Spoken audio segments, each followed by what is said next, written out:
Hello students. Assam higher secondary education council final year course computer science and application, इस subject का chapter number 1 है हमारा C++ revision tour. और ये revision tour का डे 12 है। डे 12 में हम लोग सबसे पहले देखेंगे फंक्शन का एक छोटा सा प्रोग्राम। हमने डे 11 में फंक्शन टॉपिक को शुरू किया था और उसी टॉपिक को आगे बढ़ाते हुए आज डे 12 में हम लोग फंक्शन का एक छोटा सा प्रोग्राम देखेंगे, जिससे हम लोग को फंक्शन समझने में और भी ज्यादा आसानी होगा। कोड पे थोड़ा सा ध्यान देंगे। यहां पर क्या है? Function to add two number. हम लोग एक फंक्शन बनाने वाले हैं। कैसा फंक्शन? User defined function. हम लोग एक यूजर के द्वारा डिफाइन किया गया हुआ एक फंक्शन बनाने वाले हैं, जो क्या काम करेगा? दो नंबर को ऐड करने का काम करेगा। सबसे पहले हम लोगों ने यहाँ पर लिखा है hash include iostream dot H. Header file को हम लोग इंक्लूड करते ही करते हैं। उसके बाद hash include conio dot H. यहाँ पर हैश छूट गया है, यहाँ पर आप हैश लगा लेंगे, है ना? Hash include. नाउ इसके बाद हमारे यहाँ पर देखिए लिखा हुआ है int add int x comma int y. यहाँ पर ऐड जो है ये आपका यूजर डिफाइंड जो है फंक्शन का नाम है। यूजर डिफाइंड फंक्शन का नाम है क्या? ऐड। ये क्या कर रहा है? ये आपसे दो आर्गुमेंट ले रहा है, एक x और एक y नाम का। ठीक है, तो x और y जो है ये आर्गुमेंट है, और दोनों किस टाइप के हैं? इंटीजर टाइप के हैं।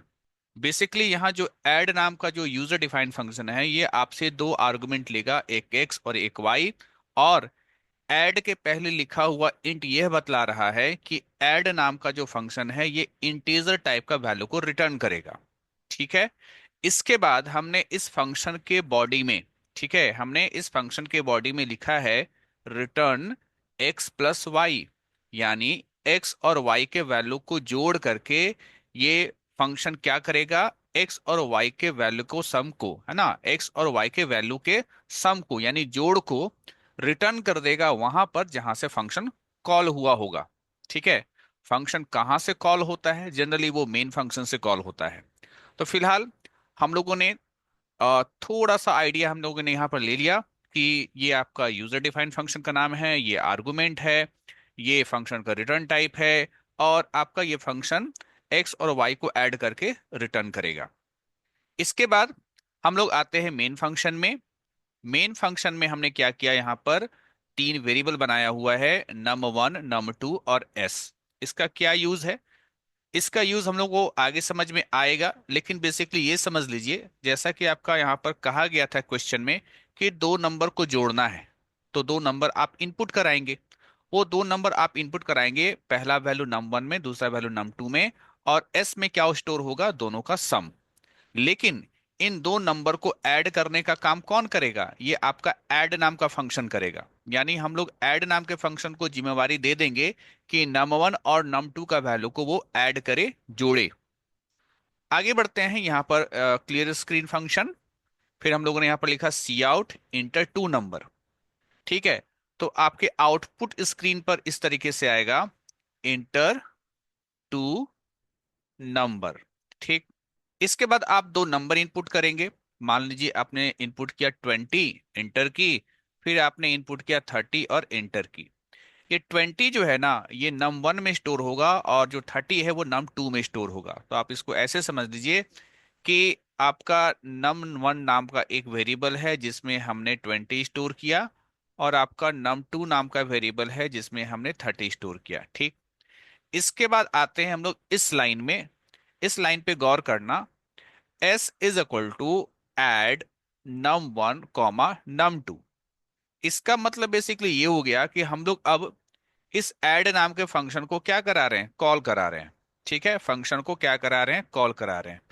और हम लोग इसमें दो आर्गुमेंट पास करा रहे हैं, num1 और num2, जो कि दोनों इंटीजर टाइप का वैल्यू है। तो जैसे ही फंक्शन को आप कॉल कराते हैं, तो याद रखना हमारा प्रोग्राम का कंट्रोल जंप करके कहाँ जाएगा? फंक्शन के डेफिनेशन के पास जाएगा। इसके बाद जो आप यहाँ पर x और y देख रहे हैं, तो num1 का जो वैल्यू है वो x नाम के वेरिएबल में कॉपी होगा, और num2 का जो वैल्यू है ये y नाम के वेरिएबल में क्या होगा? कॉपी होगा, y नाम के वेरिएबल में। तो x में num1 का वैल्यू कॉपी होगा 20, और y में num2 का वैल्यू कॉपी होगा 30। ठीक। इसके बाद यहाँ पर है रिटर्न x प्लस वाई। तो 20 प्लस 30 हो गया आपका 50। ये 50 क्या होगा, रिटर्न कर दिया जाएगा कहाँ, जहां से फंक्शन कॉल हुआ था। तो कहाँ रिटर्न करेगा, यहां पर जहां से फंक्शन कॉल हुआ था, यानी इस जगह पर, है ना। इस जगह पर क्या आ चुका है आपका, इस जगह पर आ चुका है 50। और वो 50 किस में स्टोर हो जाएगा, इस एस नाम के वेरिएबल में, क्योंकि लिखा हुआ है एस इज, क्योंकि यहाँ लिखा हुआ है s is equal to this function. तो फंक्शन ने रिटर्न किया 50, वो 50 किस में स्टोर हो जाएगा आपका एस में। तो एस नाम के वेरिएबल में 50 स्टोर हो जाएगा। इसके बाद अगली लाइन में आते हैं, सी आउट सम इज एस। तो आउटपुट, है ना, आउटपुट प्रिंट करेगा सम इज, और एस में क्या स्टोर हुआ था 50, तो प्रिंट करेगा सम इज 50। फिर get c h then return 0, और आपका प्रोग्राम एंड हो गया। तो इस प्रकार से आपके प्रोग्राम का ये क्या रहा, इस प्रोग्राम का ये आउटपुट रहा। इस कोड को फिर से हम लोग बारीकी से देखते हैं, कुछ कुछ पॉइंट आपको ध्यान देना है, ठीक है, और समझना है। सारी चीजों को मैं इरेज कर रहा हूं। यहां पर जब आप फंक्शन को मेन के अंदर से कॉल करा रहे हैं, तो यहाँ जो num1 है और यहाँ जो num2 है, इन्हें कहा जाएगा एक्चुअल आर्गुमेंट। ठीक है, एक्चुअल आर्गुमेंट। और जहां पर आपने फंक्शन का डेफिनेशन लिखा हुआ है, यहां पर जो x और y है, इसे हम लोग कहेंगे, x और y को फॉर्मल आर्गुमेंट। ठीक है, फॉर्मल आर्गुमेंट। तो अगर कोई पूछे कि फॉर्मल आर्गुमेंट किसे कहते हैं, तो आप बता देना फंक्शन के डेफिनेशन में जो आर्गुमेंट आपको दिखाई देता है वो फॉर्मल आर्गुमेंट है। और मेन के अंदर जब आप फंक्शन को कॉल करा रहे हैं, वहां पर जो आप वैल्यू पास करा रहे हैं उसे हम लोग एक्चुअल आर्गुमेंट कहते हैं। और आपने अभी देखा कि जब आपने फंक्शन को कॉल कराया, तो एक्चुअल आर्गुमेंट का जो वैल्यू था वो फॉर्मल में क्या हुआ था, कॉपी हुआ था, है ना। num1 का वैल्यू कॉपी हुआ था x में, और num2 का जो वैल्यू था वो कॉपी हुआ था y में। यानी एक्चुअल आर्गुमेंट का वैल्यू कॉपी हुआ किस में, आपका फॉर्मल आर्गुमेंट में। तो ये एक छोटा सा प्रोग्राम था। यहाँ एक चीज और गौर करने वाली बात है, हमने यहाँ पर फंक्शन का डेफिनेशन को पहले लिखा, ये वाला कोड को पहले लिखा है, और मेन फंक्शन का कोड को हमने क्या लिखा है, बाद में लिखा है। हम लोग चाहें तो मेन फंक्शन वाला कोड को पहले लिख सकते हैं यहाँ पर, और ये फंक्शन का डेफिनेशन वाला पार्ट हम लोग यहाँ लिख सकते हैं। लेकिन इसको लिखने के लिए आपको छोटा सा एक लाइन जो है जोड़ना पड़ता है प्रोग्राम के शुरुआत में ही, जिसे हम लोग कहते हैं फंक्शन का प्रोटोटाइप। तो आइए देखते हैं। सेम प्रोग्राम है, ठीक है, सेम प्रोग्राम है। यहां पर देखिए, hash include iostream dot H conio dot H, और ये लाइन एक ऐड कर दिया गया है, जोड़ दिया गया है ना। Int add int int. ठीक है, ये है आपका फंक्शन का प्रोटोटाइप। ठीक है, फंक्शन का प्रोटोटाइप। कब फंक्शन का प्रोटोटाइप लिखना पड़ता है, अगर आप मेन फंक्शन का कोड पहले लिख देते हैं और फंक्शन का डेफिनेशन वाला कोड बाद में लिखते हैं, तो आपको फंक्शन का प्रोटोटाइप लिखना पड़ता है। फंक्शन के प्रोटोटाइप में क्या लिखना पड़ता है, फंक्शन के प्रोटोटाइप में हम लोग एक लाइन में लिखते हैं फंक्शन का रिटर्न टाइप, फंक्शन का नाम, और आर्गुमेंट का टाइप। जैसे हमने कहा इंट कॉमा इंट, यानी दो इंटीजर वैल्यू पास कराए जाएंगे, ये हमने जानकारी दे दी। और लास्ट में सेमीक्लोन पे ध्यान रखिएगा, सेमीक्लोन देते हैं, ठीक है, फंक्शन के प्रोटोटाइप में हम लोग सेमीक्लोन देते हैं। इसके बाद आपका मेन फंक्शन है, वही कोड है, int num1 comma num2 s। ठीक है, तीन वेरिएबल बनाया हम लोगों ने स्क्रीन को क्लियर करने के लिए। एक फंक्शन है enter two number, cin num1 num2, दो वैल्यू आप डालेंगे। अगेन यहाँ वही हो रहा है, s is equal to add num1 comma num2, function call होगा। आप जाएंगे फंक्शन के डेफिनेशन के पास, num1 का वैल्यू कॉपी हो जाएगा x में, num2 का वैल्यू कॉपी हो जाएगा y में। फिर x और y का वैल्यू ऐड होकर के रिटर्न रिटर्न करा दिया जाएगा वहां पर जहां से फंक्शन कॉल हुआ था, यानी इस जगह पर, है ना। फिर वो वैल्यू जो रिटर्न हुआ वो एस में स्टोर हो जाएगा। फिर सी आउट सम इज, एस में जो भी वैल्यू स्टोर हुआ होगा वो प्रिंट कर जाएगा। ठीक है, तो सेम कोड था यहाँ पर, बस डिफरेंस ये था कि मेन फंक्शन का कोड हमने पहले लिखा, फंक्शन का डेफिनेशन वाला कोड को बाद में लिखा। और अगर आप ऐसा करते हैं तो आपको फंक्शन का प्रोटोटाइप लिखना पड़ता है। जबकि पिछले वाले में ऐसा नहीं था, हमने फंक्शन का डेफिनेशन को अगर पहले ही लिख दिया है और मेन वाला कोड अगर हम लोगों ने बाद में लिखा है, तो आपको यहाँ पर फंक्शन का जो प्रोटोटाइप है, आप लिखो चाहे मत लिखो, कोई फर्क नहीं पड़ता है। नाउ इस वाले कोड पे एक चीज और ध्यान दिलाना चाहूंगा। जैसे यहाँ पर फंक्शन का प्रोटोटाइप लिखा हुआ है, यहाँ इंट इंट लिखा हुआ है, तो आप यहाँ पर ये जो फॉर्मल आर्गुमेंट है ना एक्स वाई, आप चाहे तो यहाँ पर इंट एक्स और इंट वाई लिख सकते हैं। ठीक है, लिख सकते हैं और नहीं भी लिख सकते, कहाँ, फंक्शन के प्रोटोटाइप में। लेकिन कभी भी ये मत करना कि जो आप एक्चुअल आर्गुमेंट पास करा रहे हो ना, नम वन और नम टू, ये मत लिख देना कि इंट नम वन, ठीक है, इंट नम टू, ये मत लिखना। जो फंक्शन के डेफिनेशन में जो आर्गुमेंट है ना एक्स वाई, उसको यहाँ पर आप लिख सकते हो या नहीं लिख सकते हो, ये आपकी मर्जी के ऊपर है। नाउ अब हम लोग आगे बढ़ते हैं, और आगे बढ़ने से पहले एक चीज को दोबारा से हम लोग जान लेते हैं कि हम लोगों ने एक ऐसा फंक्शन बनाया जो वैल्यू ले रहा था, और वैल्यू लेने के बाद वो कुछ काम किया, और काम करके हम लोग को वैल्यू रिटर्न भी किया। तो इसीलिए फंक्शन का रिटर्न टाइप हमने यहाँ पर इंट लिखा, क्योंकि एक्स और वाई इंटीजर टाइप का वैल्यू था, और इंटीजर टाइप का वैल्यू जब जुड़ करके रिजल्ट देता है तो वो भी इंटीजर ही होता है। तो इसीलिए हम लोगों ने फंक्शन का रिटर्न टाइप इंट लिखा। वही अगर कोई फंक्शन कोई वैल्यू रिटर्न नहीं करता है ना, रिटर्न स्टेटमेंट नहीं होता है, तो फंक्शन का रिटर्न टाइप में हम लोग क्या लिखते हैं, वॉइड लिखते हैं। नाउ अब हम लोग बात करते हैं what is actual argument, what is formal argument. ये छोटा सा क्वेश्चन एग्जाम के लिए आपके लिए इंपॉर्टेंट हो सकता है। देखिए एक्चुअल आर्गुमेंट के बारे में क्या कह रहा है। The argument listed in the function calling statement, function call जहां से आप करवा रहे हैं ना, आपने जो स्टेटमेंट लिखा है फंक्शन को कॉल करवाने का, वो आर्गुमेंट को क्या कहते हैं, उसको हम लोग कहते हैं एक्चुअल आर्गुमेंट। फॉर एग्जाम्पल कैसे, यहाँ पर देखिए, यहाँ पर जो है फंक्शन एक्चुअली कॉल हो रहा है, ठीक, मेन के अंदर से। तो यहाँ नम वन और नम टू जो है वो आपका एक्चुअल आर्गुमेंट हो गया। Now what is formal argument? The formal argument used in the function definition is called formal argument. Function का जहां डेफिनेशन है, जैसे यहाँ पर फंक्शन का डेफिनेशन यहाँ पर है, ठीक है, कि फंक्शन क्या करेगा, यहाँ पर जो आर्गुमेंट है इसको हम लोग क्या बोलते हैं, फॉर्मल आर्गुमेंट बोलते हैं। वही बताया गया है, the argument used in the function definition is called formal argument. Now यहां पर कहा जा रहा है कि फंक्शन को कॉल करने का तरीका, ठीक है, तो function can be called in two ways, ठीक है। किसी भी फंक्शन को कॉल करने का दो तरीका होता है, एक होता है कॉल बाय वैल्यू मेथड, एक होता है call by reference method. Call by value method क्या होता है, तो अभी हम लोगों ने जो प्रोग्राम किया ना, जिसमें क्या होता था, एक्चुअल आर्गुमेंट का वैल्यू फॉर्मल में कॉपी होता था, वो कॉल बाय वैल्यू मेथड है। कॉल बाय वैल्यू मेथड में वही होता है, एक्चुअल आर्गुमेंट का वैल्यू फॉर्मल में कॉपी होता है। और जो कॉल बाय रेफरेंस होता है, इसका मैकेनिज्म थोड़ा सा अलग है, वो हम लोग आगे चल करके पढ़ेंगे। यहाँ पर call by value method, in this method when we pass argument, यानी एक्चुअल आर्गुमेंट, यानी जब हम लोग एक्चुअल आर्गुमेंट को पास कराते हैं, then value of actual argument is copied into formal argument. तो एक्चुअल आर्गुमेंट का जो वैल्यू होता है वो फॉर्मल आर्गुमेंट पे कॉपी हो जाता है। इन दिस केस है ना, changes made to the formal argument inside the function do not affect the actual argument. यहां पर कह रहा है कि अगर आप फॉर्मल आर्गुमेंट में किसी प्रकार का चेंज करते हैं, तो इसका प्रभाव एक्चुअल आर्गुमेंट में नहीं पड़ता है।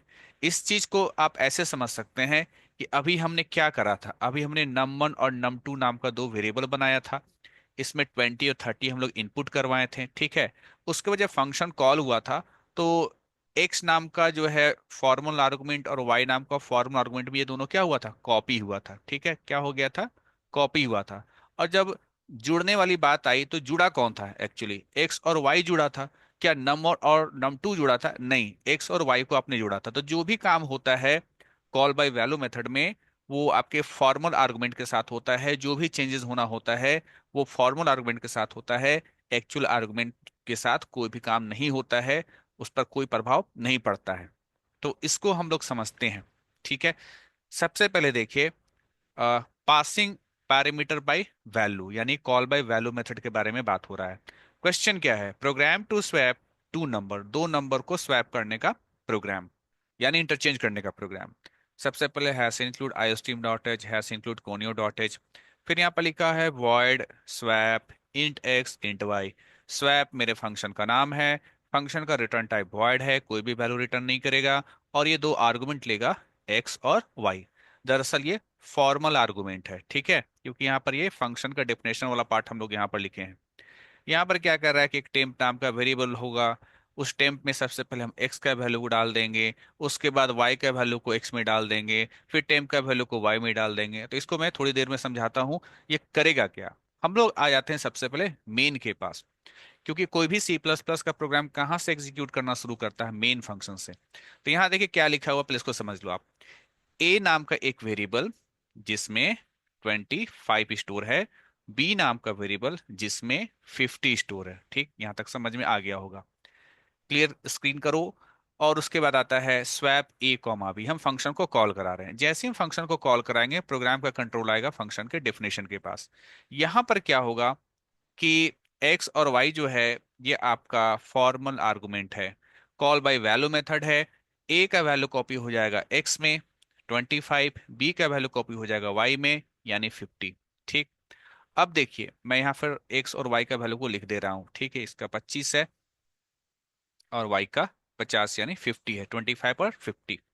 अब फंक्शन के डेफिनेशन में आइए, यहां पर कह रहा है कि एक टेम्प नाम का भी वेरिएबल है। ठीक है, टेम्प नाम का वेरिएबल है। अगली लाइन में कहता है कि temp is equal to x, यानी एक्स का वैल्यू को टेम्प में डालिए। तो ठीक है, मैं एक्स का वैल्यू को टेम्प में डाल रहा हूँ 25।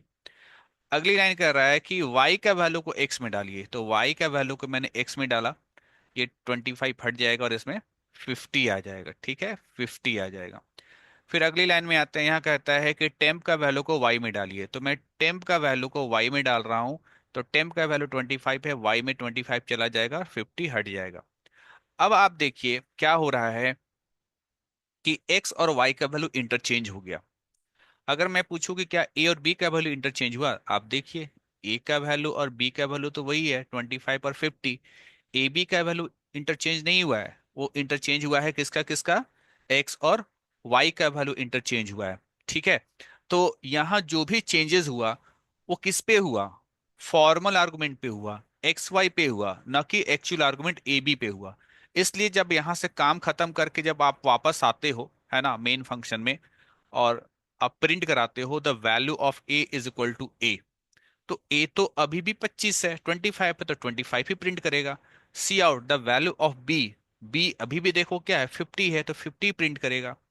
तो इस प्रोग्राम से ये क्लियर हो गया कि जो भी फंक्शन काम करता है ना कॉल बाय वैल्यू मेथड में, वो फॉर्मल आर्गुमेंट के साथ करता है, एक्चुअल आर्गुमेंट के साथ नहीं करते हैं। यहाँ पर स्वैप करने का जो काम हुआ, वैल्यू इंटरचेंज करने का जो काम हुआ, वो फॉर्मल आर्गुमेंट एक्स और वाई में हुआ, न कि एक्चुअल आर्गुमेंट ए और बी में हुआ। तो ये चीज प्रूफ हो गया। ठीक है, आगे चलते हैं।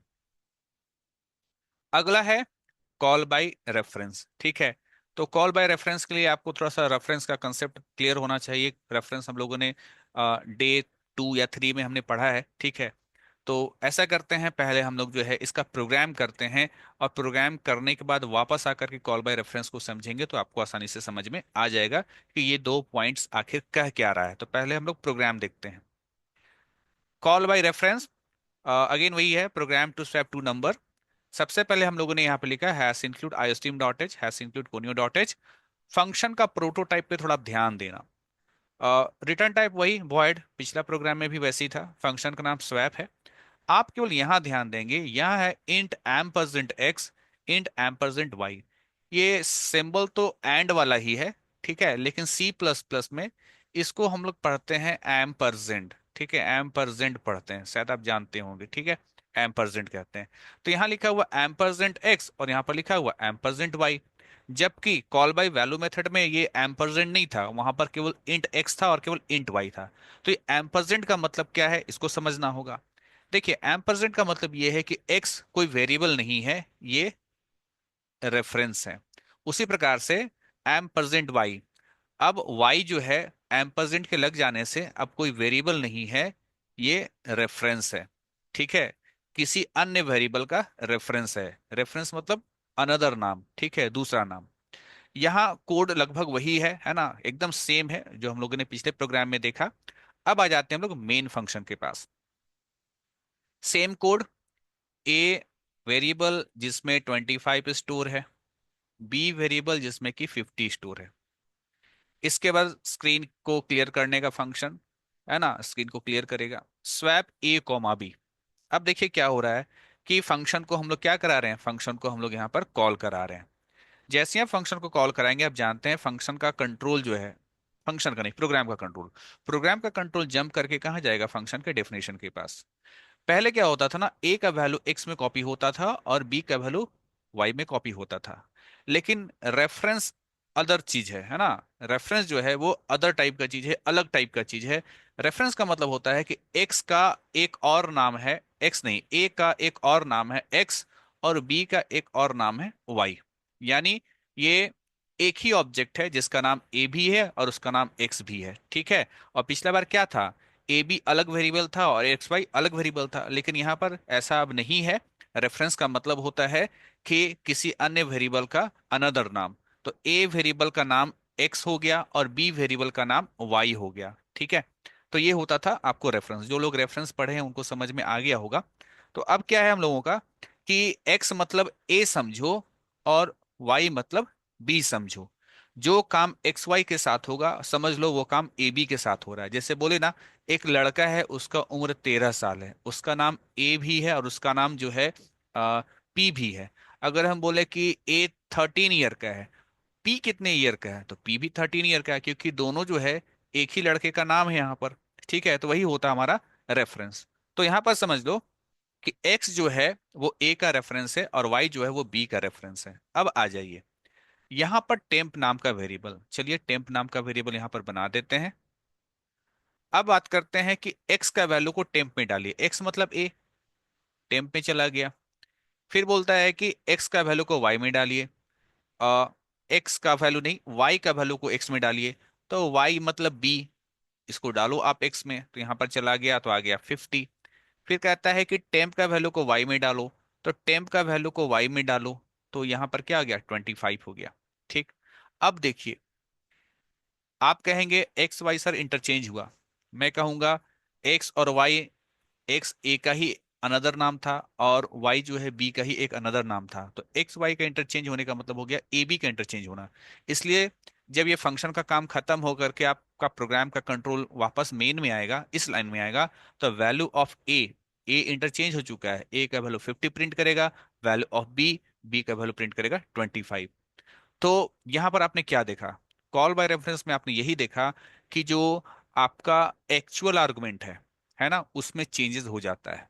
कॉल बाय वैल्यू में ऐसा नहीं होता था। कॉल बाय वैल्यू में जो फॉर्मल आर्गुमेंट होता था उसका वैल्यू के साथ चेंजेस होता था।